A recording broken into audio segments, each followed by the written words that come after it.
I never believed that I will have any relationship with divorced women from America. But you know, when you give your life to Jesus and you trust him, God do things that you don't expect.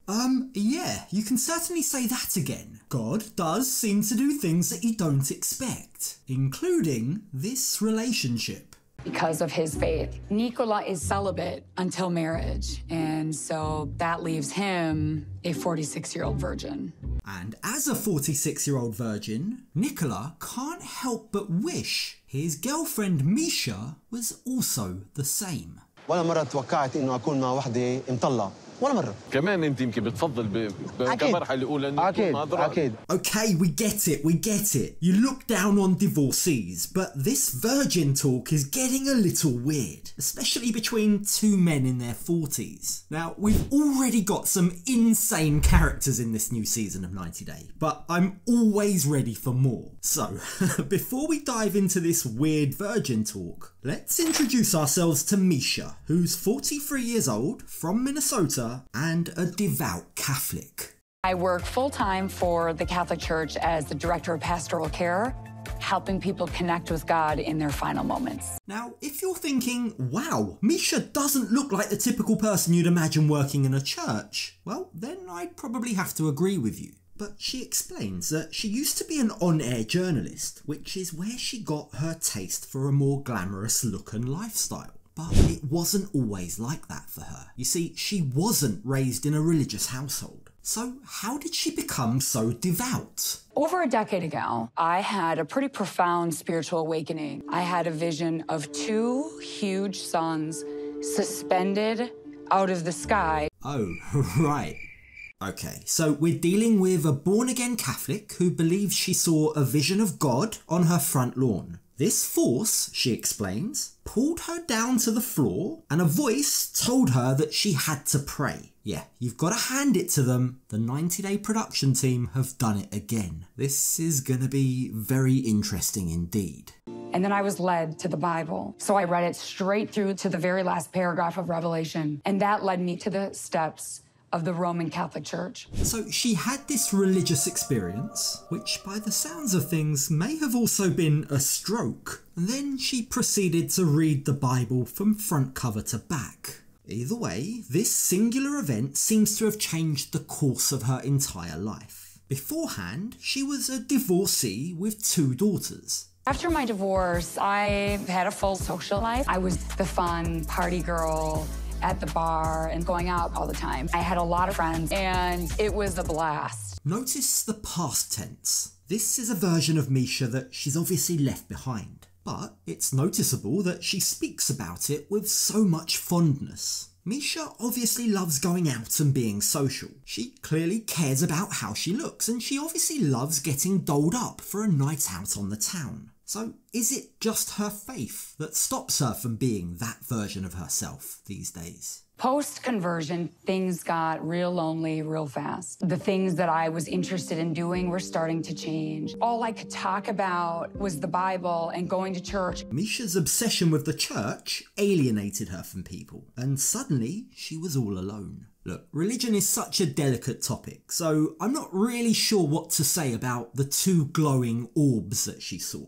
Do I believe that she believed she saw them? Yes. So taking that into account, this huge shift in her life must have been quite overwhelming. It must have been scary and lonely, especially as she watched one by one as all of her friends withdrew away from her. And it's during this time that she started talking to Nicola. Everything was just so in sync. Our heart, our soul, our mind. I am absolutely in love with the man. Now, I think we all know that meeting someone when you're mentally in a dark and lonely place like that isn't necessarily a good thing. I mean, yes, making a connection when you're in an isolated or a depressed place can be what pulls you out of that state. But at the same time, sometimes someone can feel so grateful to finally be seen by someone that maybe they begin to idolize them. They put them on a pedestal. Maybe they become overly dependent on them. But we'll explore that a bit more in a second. For now, let's learn a bit more about Nicola. My name is Nicola and I am 46 years old. I live with my mom. We live in Israel in a city called Nahariya. Just from that, that's already not what I was expecting. But having watched this show for so long, maybe I should have known better. Obviously, they've connected on a religious level. So let's take that out of the equation for now. So on the one hand, we've got a hard-working, financially stable, strong, independent, very attractive woman. On the other hand, we've got Nicola, who looks way older than he actually is and still lives with his mum. Forgive the poor pun, but this doesn't look like a match made in heaven. But it's here in the Galilee traditional.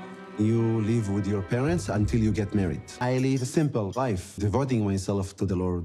I mean, sure, we've seen that quite a lot on this show, because many cultures in the world do exactly the same. But that said, it's normally when the individual is slightly younger. I don't know if you still have to follow that rule at 46 years old, Nicola. But hey, I guess it's nice that he looks after his mum in her old age. I'm not going to hold that against him. So, is he really, really rich? Does he have a great job? Is that how he managed to snag Meisha? My normal day is I wake up in the morning, I pray to God, and then I work on my Catholic website. This is my website. It's a traditional Catholic novenas. Okay, I'm going to go out on a limb and say there's probably not a ton of cash in hosting websites about Catholic novenas, even though 500,000 visitors a month is pretty impressive. As Nicola explains, he hasn't really seriously dated in the past, and he says something that actually kind of stood out to me as a bit of a red flag.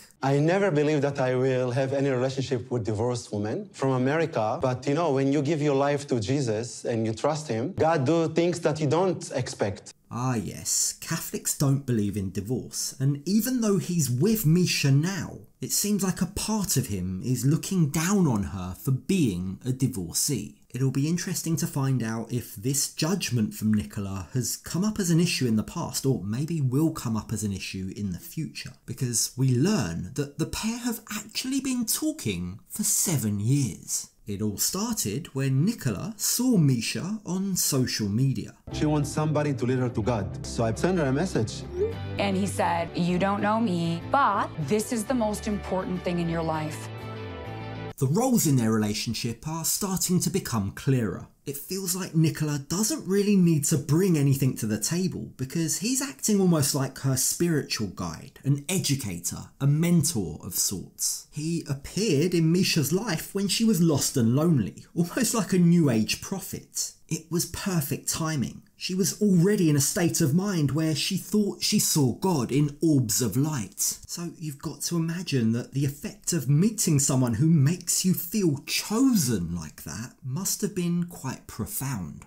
And with Nicola's support, I found the courage to leave my television career and devote myself full-time to my faith, which definitely brought Nicola and I closer together. This is such a sensitive subject, but for a second, can you imagine the uproar if we were talking about Islam right now? Hypothetically, can you imagine if a Muslim man finds a slightly naive woman online, bombards her with education, information and attention, then encourages her to walk away from a career that she spent a lifetime building in order to dedicate herself entirely to Islam? People would be judging the hell out of it. And that's why, at the very least, regardless of your religion, I think we have to at least raise some eyebrows here. Now, after 7 years of talking, the time has finally come for the pair to meet in person. I'm getting ready to fly almost 7,000 miles to Israel to finally meet Nicola in person. And I'm hoping that by the end of the trip, Nicola and I are engaged. They always do this, don't they? Everyone on this show is always in such a rush to get engaged. I get that 7 years is a long time to be talking to someone, but why does Meisha feel the need to put a timeline on getting engaged, especially when there's so many things they need to discover about each other in person? It seems like Meisha's family have very similar concerns, which her sister expresses to her when they grab a drink together. You're not worried that he's a virgin? Because of his faith. Nicola is celibate until marriage, and so that leaves him a 46-year-old virgin. Unusual, yes, but bad?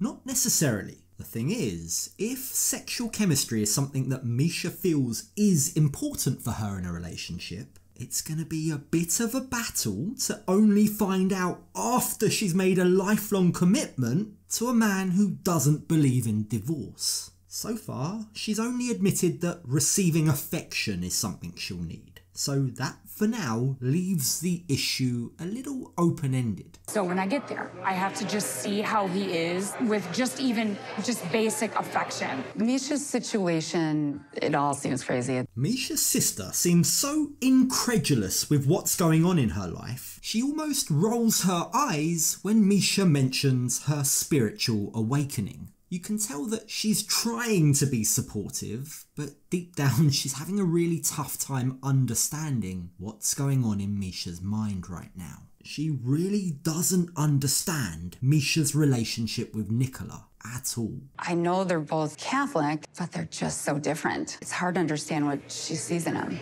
Yep, our thoughts exactly. Meisha's sister tries to get her to slow down, tries to get her to reconsider the idea of getting engaged after just 2 weeks to a guy she's never met in person before. But Meisha isn't having it. She states that she needs to trust God. But what about trusting your own family, Meisha?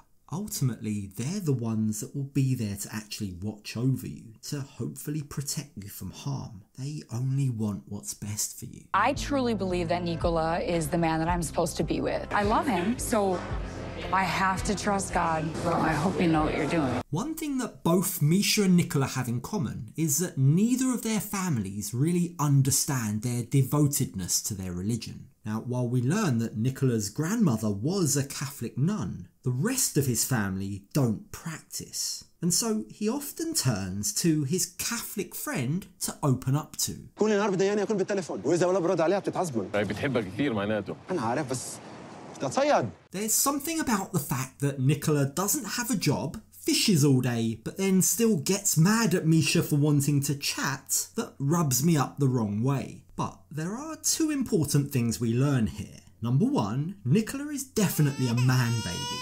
And number two, remember earlier when I was talking about how meeting someone during dark times isn't necessarily a good thing? Well, this is why. It sounds like Meisha might be a little codependent on Nicola now, needing him constantly for validation, because she's alienated everyone else in her life.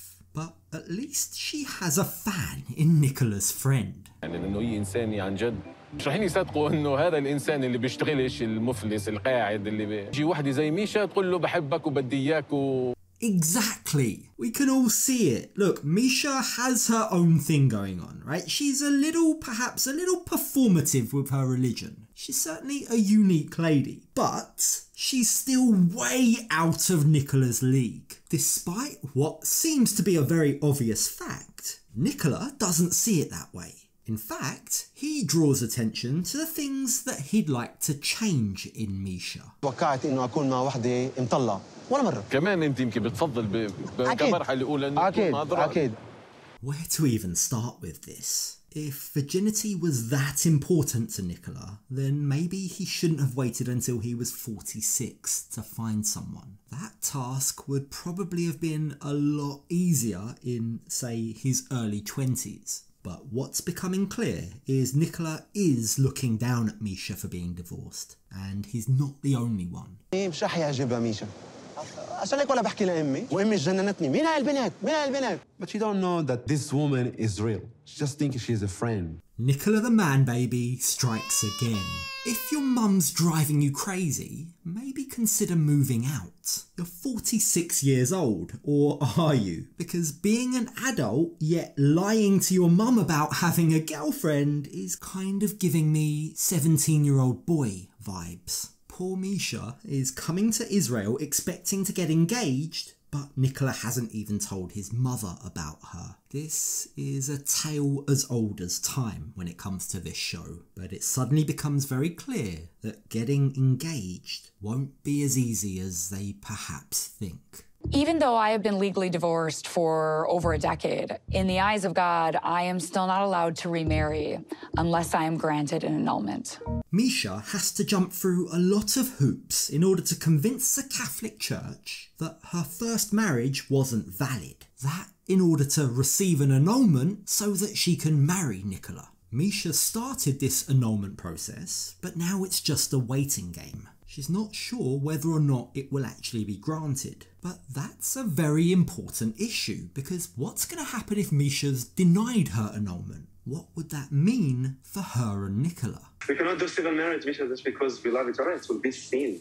It will be sin against God. I know. I know. And it would just be weird because you couldn't really... All my life I'm waiting to marry Catholic. Their entire relationship hinges on this annulment. The 7 years they've spent talking to each other could all be for nothing if this annulment isn't granted. Personally, I find it really sad that Meisha needs to prove that her first marriage was meaningless. Like, how must her children feel hearing that she's invalidating the whole relationship that led to them being created? My daughters and I have certainly been through a lot. It's very important for me to know that I have their support before going to Israel. Meisha seems to have a good relationship with her daughters. The two girls live with their mum, and while it must have been bizarre watching her go through her spiritual awakening, they seem supportive enough of Nicola. To a point. You see, when Meisha brings up the possibility that she might be getting engaged, her oldest daughter definitely expresses some reservations. I think it'd be really weird thinking about